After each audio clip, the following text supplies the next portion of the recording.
আমার নাতিও ১ মাসের মধ্যেই সে দৌড়াদৌড়ি আরম্ভ করে দিয়েছে। আলহামদুলিল্লাহ। এমনই একজন রোগী যিনি মরণ ভীতিতে নিয়ে উনার মানে নাতিকে নিয়ে মৃত্যুর সাথে পাঞ্জা লড়ছিলেন এবং সম্পদও হারাইছেন। আজকে একেবারে নিঃস্ব অবস্থায় তখন আমার সাথে সাক্ষাৎ এবং নাতি সুন্দরভাবে সুস্থ হয়েছে। আমরা সাক্ষাৎ। আপনার নাম? মোহাম্মদ আব্দুর রশিদ বকাউল। আপনার নাম হলো আব্দুর রশিদ বকাউল। বকাউল। আপনার পিতার নাম? মোহাম্মদ আমির হোসেন বকাউল। আমির হোসেন বকাউল। আপনার মায়ের নাম? উম্মে কুলসুম। উম্মে কুলসুম। আপনার গ্রাম? আপনার নিজের গ্রাম? হাটিলা। হাতিলা। হাটিলা। Post office? হাটিলা টঙ্গীপুর। হাতিলা টঙ্গীপুর। থানা? হাজীগঞ্জ। হাজীগঞ্জ। জেলা? চাঁদপুর। চাঁদপুর। আপনার আমার কাছে কিভাবে আসছিলেন? এর আগে কোথায় কোথায় চিকিৎসা করেছেন? কার চিকিৎসা করেছেন? সে আপনার কি হয় সেটা একটু বিস্তারিত দেশবাসীর উদ্দেশ্যে। আসসালামু আলাইকুম রাহমাতুল্লাহি ওয়া বারাকাতুহু। আমার নাতি মোহাম্মদ জিয়াদ হোসেন বকাউল, সে প্রথম যখন অসুস্থ হয়, দেশীয় এমবিবিএস ডাক্তার এবং আরো অন্যান্য ডাক্তার দিয়ে ট্রিটমেন্ট করার পরও তারা সঠিক কোনো রোগ ধরতে পারে না। তারপরে তাকে শিশু হসপিটালে আনা হয়।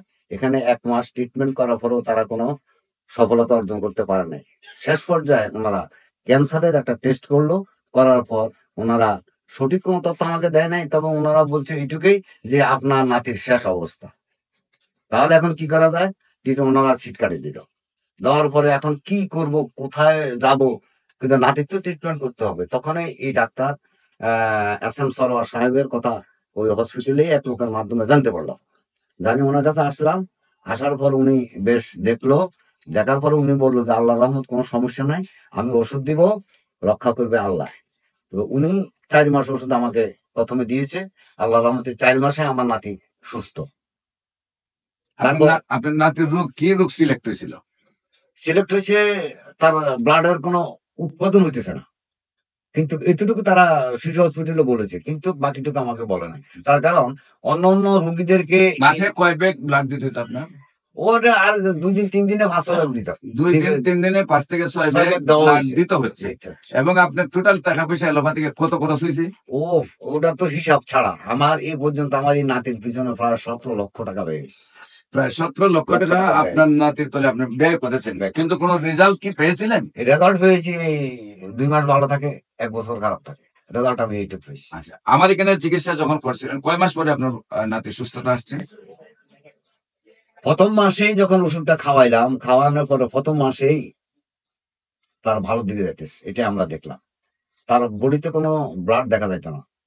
1 মাস খাওয়ার পরে আমরা বডিতে যে তার রক্ত আসতেছে বা রক্ত দেখা যায়, এটা আমরা অনুভব করছি। এবং আমার নাতিও 1 মাসের মধ্যেই সে দৌড়াদৌড়ি আরম্ভ করে দিয়েছে। আলহামদুলিল্লাহ। তাতে বুঝলাম যে ওষুধে আল্লাহর রহমত আমার নাতি ভালো হবে। তবে 4 মাস এর আগে নাতি কি ফ্ল্যাটে ছিল? ও মরণাপন্ন অবস্থা, শেষ অবস্থা। একদম বিছানায় ফ্ল্যাট থাকতো। আর 1 মাস তারপরে সে চলাফেরা শুরু করে দিয়েছে। তারপরে আমি একদিন বলেছি যে তুমি কি আমার সাথে বল খেলতে পারবা? হ্যাঁ পারবো। এই মাথাটা এইভাবে না। এখন কি তার আর ব্লাড দিতে হয় না? এখন আর ব্লাড আমরা দিতেছি না। না দেওয়াতে এখন আমরা দেশীয় এমবিবিএস ডাক্তার আর শিশু ডাক্তার আছে, হেরো দেখাইছি। দেখানো এরা বলছে যে না, এখন রক্ত উৎপাদন হইতেছে, এখন আর মনে হয় লাগবে না। সম্মানিত দেশবাসী, বিশেষ করে তার ব্লাড ক্যান্সার ছিল। প্রতি 2 দিনে 5 থেকে 6 ব্যাগ ব্লাড দিতে হইতো। মানে বলতে গেলে ব্লাড বাঙ্গার একটা নদী সৃষ্টি হয়ে গেছে। সেখানে ব্লাড উৎপাদন বলতে কিছুই ছিল না, আর সেইখানে ব্লাড যা ভাঙতো তা কোনোভাবেই রক্ষা হইতো না। তো আল্লাহর বিশেষ রহমতে আমরা চিকিৎসা করেছি, বাবুটা সুন্দরভাবে সুস্থ হয়েছে। আপনারা দেশবাসীর কাছে আমরা দোয়া চাই সেই বাচ্চাটা যেন আজীবন ভালো থাকে এবং